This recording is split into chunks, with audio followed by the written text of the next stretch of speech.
Niseme tu tunakwenda kutamatisha msimu, na hata kama ulikuwa na msimu bora vipi, usipokuwa makini kwenye mizunguko hii ya mwisho, basi msimu ule ubora wake wote unapotea. Sisi tunalifahamu hilo na tumejipanga kwa ajili ya hilo. Tumeandaa maafisa bora zaidi wasimamie hii michezo, na kila kitu kinachohitajika kufanyika ili kupata michezo hii katika ubora wake kimefanyika.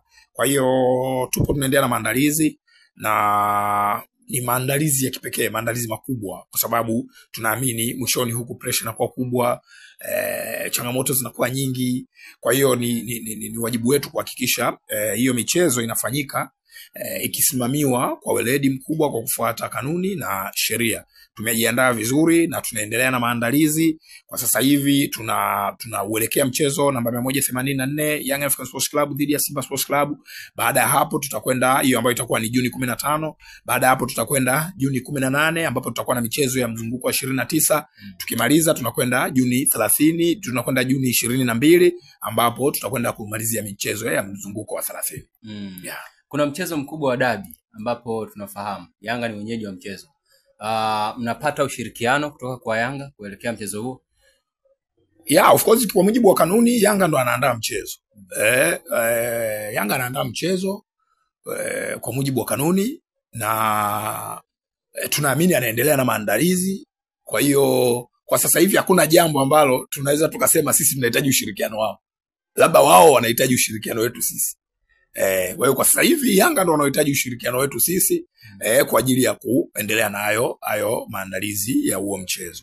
Kwa hiyo kila kitu kinakwenda sawa, na tusubiri hiyo Juni 15 wadau washuhudie dabi ya Kariakoo kati ya Young African Sports Club na Simba Sports Club. Yanga ndo mwenyeji.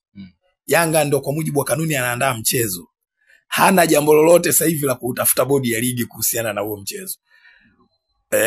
Kwa sababu kitu ambacho bodi ya ligi wanakifanya pamoja na TFF kwanza ni kuteua maafisa wa mchezo ambao unajua hatuwateui mapema hivyo. Tutakapokaribia mchezo watatangazwa maafisa wao kwa ajili ya kusimamia mchezo, lakini maandalizi ya mchezo ni ya Yanga kwa 100%. Wao ndo wanaoandaa mchezo, na kwa sasa hivi sioni kama kuna jambo ambalo wao wanahitajika kuja bodi ya ligi kwa ajili ya kuomba msaada. Maandalizi ya 90% yanakuwa kwao, sisi tunakwenda tu kuangalia yanavyoendelea, na hicho ndicho kitu ambacho kinafanyika kwa michezo mingine yote ya ligi. Baada ya kutoa tarehe ya mchezo, upande wa Yanga tumeona walitoa press release ya kuwafahamisha mashabiki na wanachama wao kwamba wao hata shiriki huo mchezo. Press release ambayo ilitolewa na Yanga, bodi ya ligi hamjaona umuhimu wa kutoa tahadhari yoyote kwa mashabiki wapenzi wa soka ambao wanajiandaa kuja kwenye huo mchezo, na wakati huo tayari Yanga wameshatoa taarifa ya kutoshiriki mchezo huo? Sisi hatufanye kazi kwa press release. Sisi na Yanga tunawasiliana kwa barua.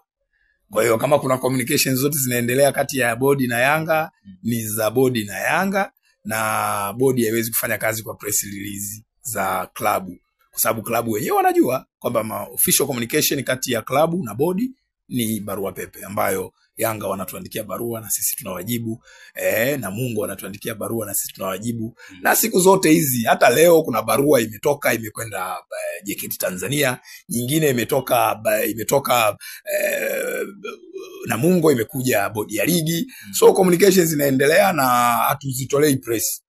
Mawasiliano kati ya sisi na club zetu, ingekuwa kila barua tunayopokea ama tunayotoa Boimanda anatoka kwenye public kusema leo tumepokea barua ya Dodoma Jiji, basi kusingekuwa na kazi nyingine inafanyika.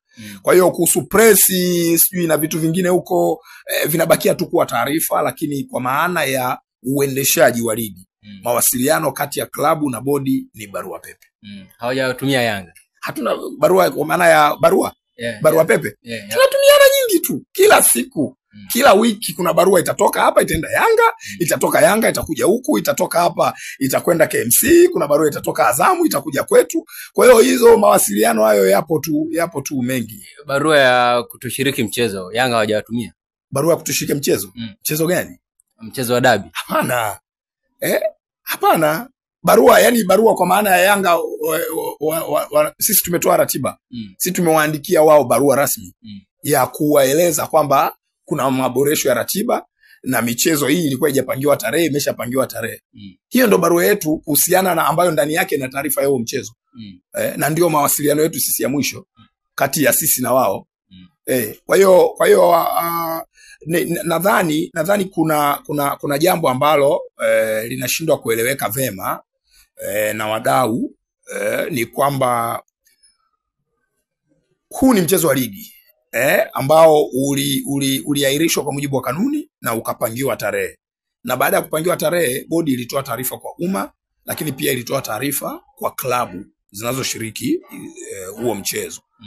Hayo ndio mawasiliano official, si ndio? Imetoa taarifa kwa umma kwa sababu inawahusu wadau wengine, lakini imetoa taarifa kwa michezo kwa klabu kwa maana wadau wa huo mchezo, moja kati ya wadau wa huo mchezo. Hayo ndio mawasiliano ya mwisho. Lakini mawasiliano mengine yote yanayofuata baada ya hapo ni kati ya Yanga na bodi, ni kati ya KMC na bodi, ni kati ya Azam na bodi, ama Simba na bodi. Sio mawasiliano tena ya kufanya mahojiano mimi. Yani mimi sina cha kuzungumza kuhusiana na mawasiliano mengine yote. Wewe kitu pekee unachotakiwa kufahamu ni kwamba bodi iliwasiliana na klabu kuhusiana na maboresho ya ratiba. Na uzuri haukuwa mchezo pekee ambao ulihusika kwenye yale maboresho. Kwa hiyo most klabu zote ziliandikiwa barua. Zote ziliandikiwa barua kujulishwa juu ya mabadiliko, kwa sababu ile ratiba ilibadilishwa. Baada ya kufanywa maboresho, klabu zote ziliandikiwa. Ikiwa mwenyeji wa mchezo amegoma kuandaa mchezo, hapo inakuwaje? Mimi sio mpiga ramli. Mimi sio mpiga ramli na siongeleagi ramli hata siku moja.